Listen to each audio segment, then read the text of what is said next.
got time to answer some questions. We will make sure all the questions that were given to us tonight, we'll review. I haven't seen any of them. I know Jill has them, and we'll get those answers back to you. So, Jill. Okay, I just want to reiterate to please remain respectful while the questions are being read. Loud objections or disruptive behavior is intimidating to those who may have a differing opinion.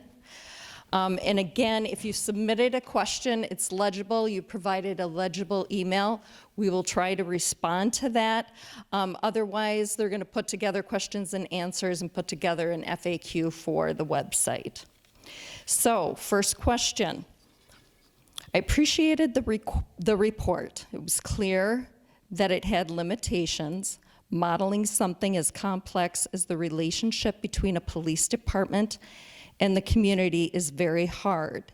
In light of this, what is an example of a time where this modeling method was used and it was concluded a police department did have systemic bias, excuse me. Sure.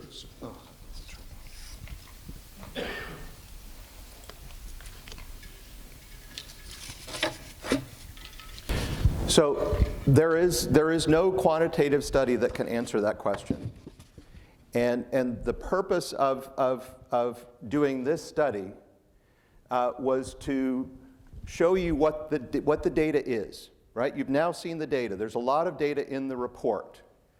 And we go as far as we can in the analysis with the data that we have. But one of the things that I think everybody should be aware of is how unusual Richfield PD is. Most agencies are not looking at their data at all. And certainly, agencies are not accepting recommendations from a data scientist to improve their data collection. If Richfield PD adds information on use of force, when an officer was authorized to use force but did not use force, they would be, I'm sure, the first agency in the country to collect that data element. There's so much improvement that can be done in the data analysis if we collect better data. And over time, we may get to the point where we can say, all right, this data shows problems with racial bias or racial profiling. We are nowhere close to that. But that goes both ways, right? People can't look at this data and say it proves anything, one way or the other. So there's no study that I've done or any other study that I'm aware of that has used this methodology that has concluded one way or the other there is a problem or there isn't a problem. Okay. This question has to do with police hiring practices. Would RPD hire a proud boy or keep one? We're working right now with the post board on that as far as changes that are going to come to hiring practices regarding white supremacist groups. That's still being worked out. Our hiring process for Richfield is more stringent than most departments. We changed that about a decade ago. It's based upon several psychological tests that an officer candidate has to go through. I won't get into all of them at this point. I've talked to our psychologist. There are some things that we can put into the test that will show an inference of bias. So we're going to talk about that more in detail.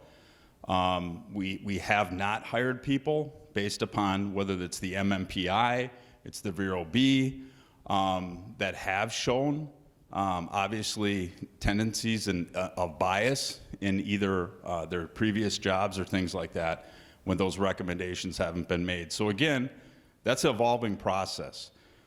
Obviously, with the hiring right now for police officers, there is nobody out there at all. We're talking with the governor, we're talking with our legislators, we're trying to come up with a program to obviously get more people in school, more officers on the street.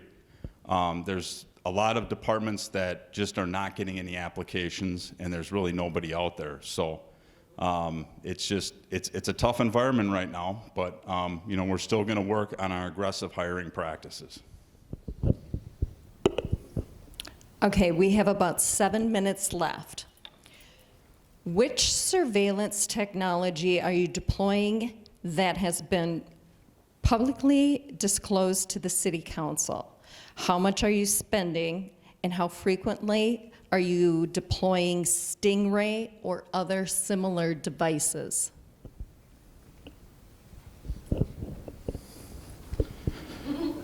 Surveillance? Like drones? Stingrays, cell, predictive policing, any kind of surveillance that you do. Fusus, any kind of software that's out there. There's a ton of different pieces of evidence of surveilling, whether it's fake social media accounts, you know, however you go about it. The only one that I know that we have access to through Hennepin County is Fusus, and that was due to some of the civil unrest. That's the only one that I'm aware that Any stingrays, any kind of I don't, unless my staff knows what a Stingray is. Stingray is a cell phone interception device. We don't have those. But Hennepin County does, and you can realize it if you need to, right? I assume we could ask for it, probably, sure. Right. But Richfield is not. So that's my question. Are you asking Hennepin County to utilize their stingrays? Because of course they're expensive, so a smaller department probably would not purchase their own stingrays, or, you know, stingrays are kind of an old technology now, but I'm referring to any kind of surveillance technology for intercepting cell phone traffic, internet traffic, that sort of thing. So obviously, if you're a small department, you're not going to be spending hundreds of thousands of dollars for a Stingray or similar. That's what I'm asking. Are you utilizing other agencies, and what surveillance technology are you utilizing? Are you willing to put that out into the public so the public knows what you're doing with surveillance? Well, the problem is there's going to be data practices issues. It's not our technology. If we get it through the county, that has to be a decision through the county or through some type of sharing with the local law enforcement agencies. We're not the proprietor of that technology. No, I understand that. All I'm asking is, what I'm trying to do is ask, are you going to be transparent about the use of surveillance on your citizens? But we're not surveilling any citizens, though. I mean, we use Fucus basically for during civil unrest. That's and all the agencies had that, and that was basically used to coordinate. You're no longer using Jesus now? Well, we have the access to the app. I don't believe that we're using it because it was used during, obviously, the civil unrest with multiple departments and things like that for more tracking and moving of assets.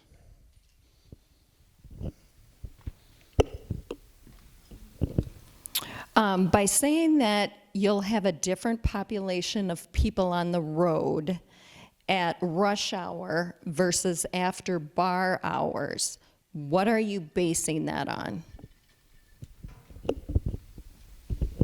Data and studies. There have been a number of very expensive, very involved traffic studies where you will hire a researcher, usually a university researcher, and you'll have grad students that will either drive on the highway at the speed limit and then record the race of the drivers that speed past them, or they'll be on a street corner and they'll observe drivers that fail to stop at stop signs and so forth. These studies can cost millions of dollars, and they have been done in different jurisdictions. And what they have found is that there's a dramatic difference in who is on the road at any given time of the day.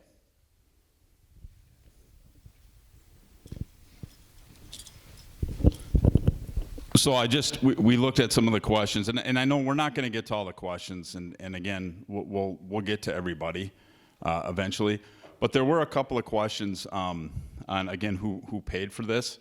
And again, I wrote the grant for this study, and we always, as a police department, you know, with a limited budget, we're always out there trying to find additional funding, whether it be community programs, whether it be, you know, programs for the homeless, working with our embedded social worker, doing, you know, analysis or things like that, or other programs that we know will help the community and help you as community members.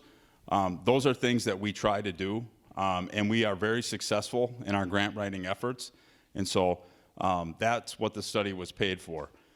We use Bob and police strategies, obviously, for our use of force and things like that.